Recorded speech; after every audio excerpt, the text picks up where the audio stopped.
Hello. Come on. Let me have a baby. Let me have a baby.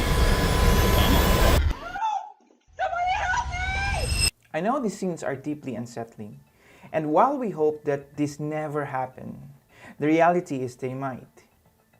It could be baby nearby, perhaps your nephew, a friend's child, or even your own. That is why I made this video to raise awareness about the vital importance of basic life support. A possible scenario is discovering that the baby stopped breathing for some reason. This could be due to choking on food, accidental drowning during a bath, or fainting. So just a heads up, while I'm here to guide you to this important demonstration, I'm not a certified expert. I would advise, for comprehensive understanding and hands-on experience, please consult experts for proper training. Now, before we dive into our checklist, it is vital to understand the baby's condition.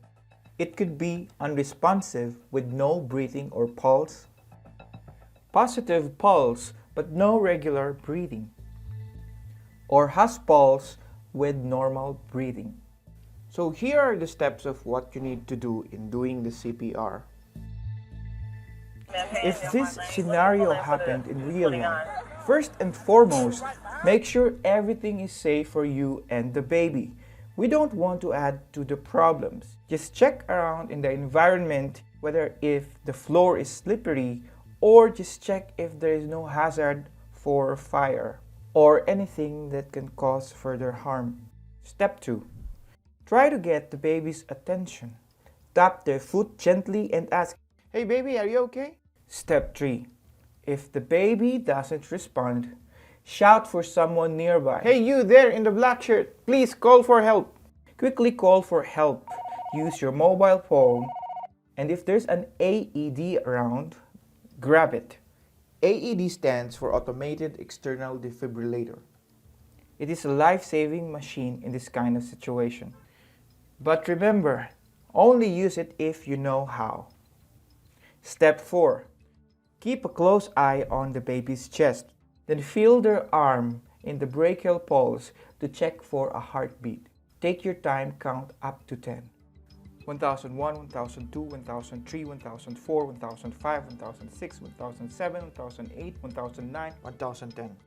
It should no longer than 10 seconds. If there's no breathing or heartbeat, listen closely. Tilt the baby's head back just smidged and give 2 gentle puffs of air.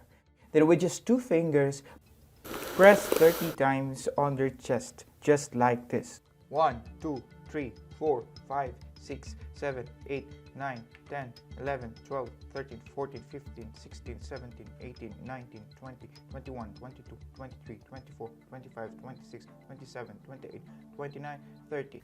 After 5 cycles of rescue breaths and chest compressions, check again the pulse and breathing of the infant. If there is no sign of progress, repeat the whole process until emergency rescue arrives. 9, 10, 11. If there is a heartbeat but no breathing, give the baby those soft breaths. Imagine you're puffing up a tiny balloon. Give the baby those soft rescue breaths. 1 and 2 and 3, then blow. 1 and 2 and 3, then blow. Nice. Now, if the baby has now pulse and breathing normally, carry the baby over your shoulder. This is called recovery position. It's kinda like they are snuggled for story time. Monitor the baby until emergency rescue arrives.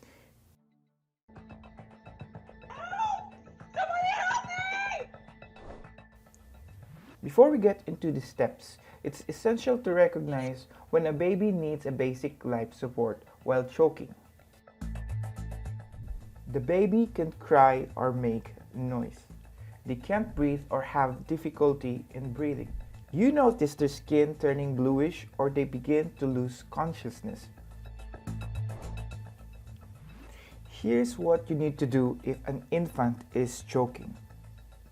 First, Lay the infant face down along your forearm, supporting them on your thigh or lap. You're going to want their head to be slightly lower than their body. Using the palm of your free hand, deliver 5 quick, firm blows right between the infant's shoulder blades. If the obstruction isn't cleared after the 5 blows, flip the baby face up, supporting their head. Then, with 2 fingers placed just below the nipples, give up to 5 fast thrusts downward, compressing the chest about a third to half its depth. You're going to alternate between those back blows and chest thrusts until the object is dislodged or, in the worst case scenario, the infant loses alertness. Then it's crucial to start CPR and get medical help.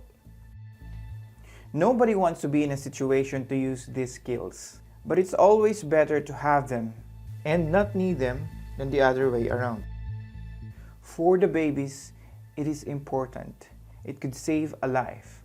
If this video brought value to you, please hit the like and share button. And also, I would advise to have a training session for this kind of knowledge. And that's all for this video. Stay safe everyone and always be prepared.